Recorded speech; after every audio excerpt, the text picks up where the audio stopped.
I just consumed two very different, very interesting, and very telling media products that effectively talked about asserting white privilege.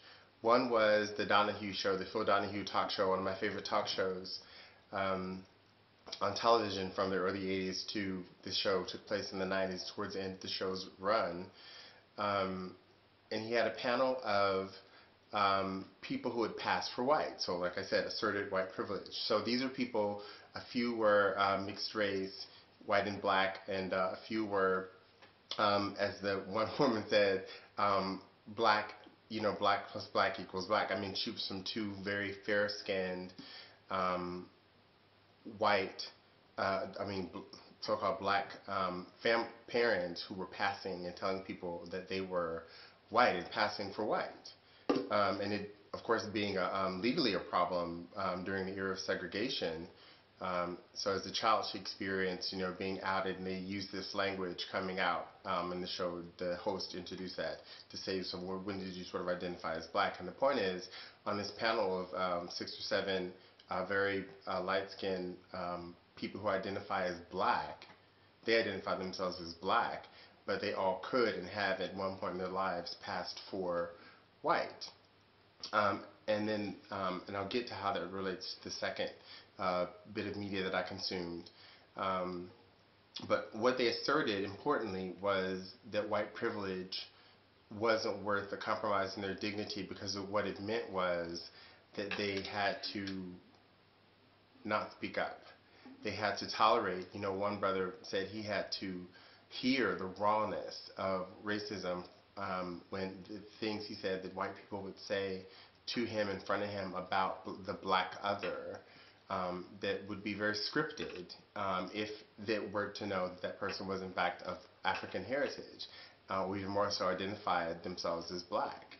And so um,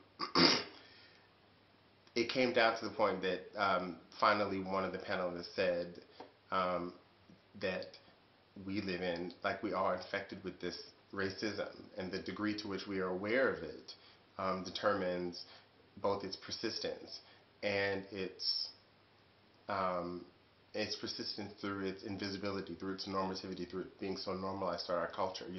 Our icons of beauty, all the sort of ways that we sort of see and yet don't see white supremacy in our everyday lives. And so um, they were talking about this as it's an illness. Racism is an illness, a sickness.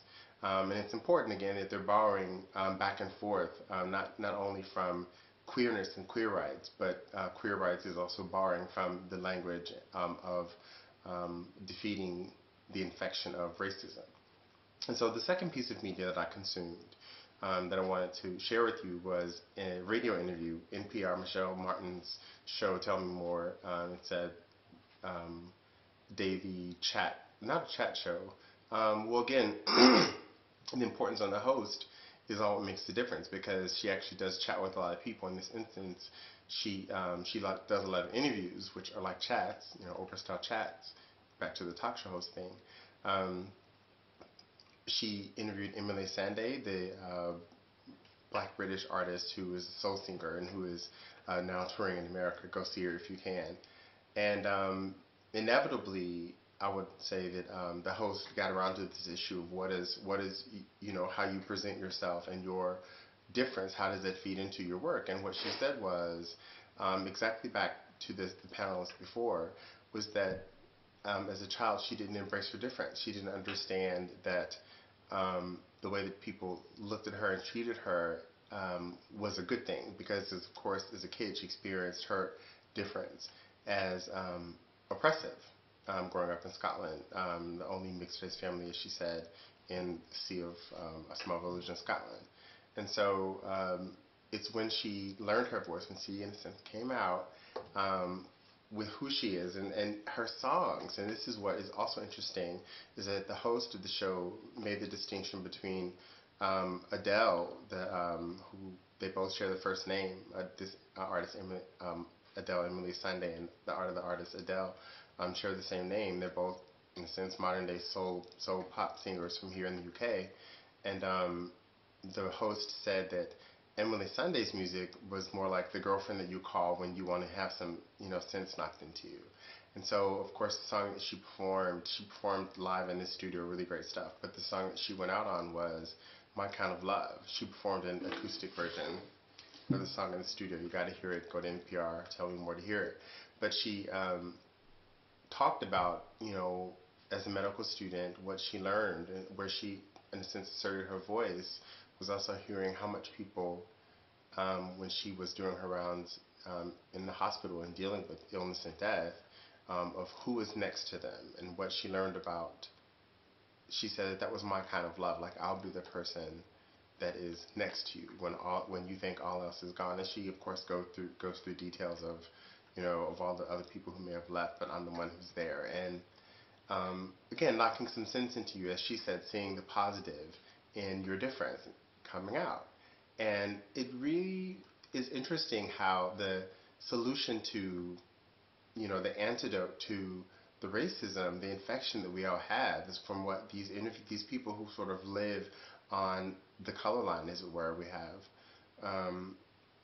and who have, really neatly woven back and forth along it in very different ways. They sort of had to come out with their own unique voice.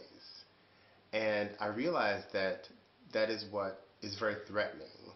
I think it is why, sort of out gay people can be very threatening to a lot of people, because effectively what it symbolizes is really, as I said, racially, by gender, by class identity, that you sort of come to terms with who you are, and you have this determination to be happy. And that is very threatening to people, the idea that someone would dare to be happy.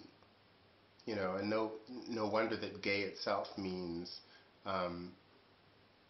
gay, gleeful, happy, happy and gay, joyful, because that is effectively what it represents. And so anyone who does dare assert their own unique voice, to sort of say, wait, just wait, and knock some sense into you and say we live in our daily interactions with each other just based on sort of a projection of the other, and not really engaged with our true authentic selves, as Bell Hooks talks about. Not really engaged with our true authentic selves, and sort of, in a sense, hiding behind whiteness, for example, and white privilege, as opposed to sort of combating the idea of white supremacy. So it does, as these people were saying, it does mean, not letting it slide when people say racist jokes, and not just sort of politely giggling and laughing, and not really, and again, politely, not confronting people with their racism, because there are polite ways to confront people with their racism, even though racism is very impolite. I think the more white people who are interested in, thinking about the ways that there is racism in our everyday lives, must also come out with their own voice as an anti-racist person, to be that voice in that lone group of white people who says, no, I don't really think it's fair to express prejudice in this way, that we have to think differently about not just other people, but ourselves, and what it even conveys about ourselves. These are just kinds of introspective things that I imagine will come along with coming out as an anti-racist white person, because I know that coming out as a anti-racist black person, as a classist working class person, as a gay person in a hetero chauvinist society. All these things have meant to me coming to terms with my own voice, and saying that not only will I not allow people to make very prejudiced sort of comments around me. It's not about policing people's language. It's about not letting that sort of language determine how you see yourself and who you are.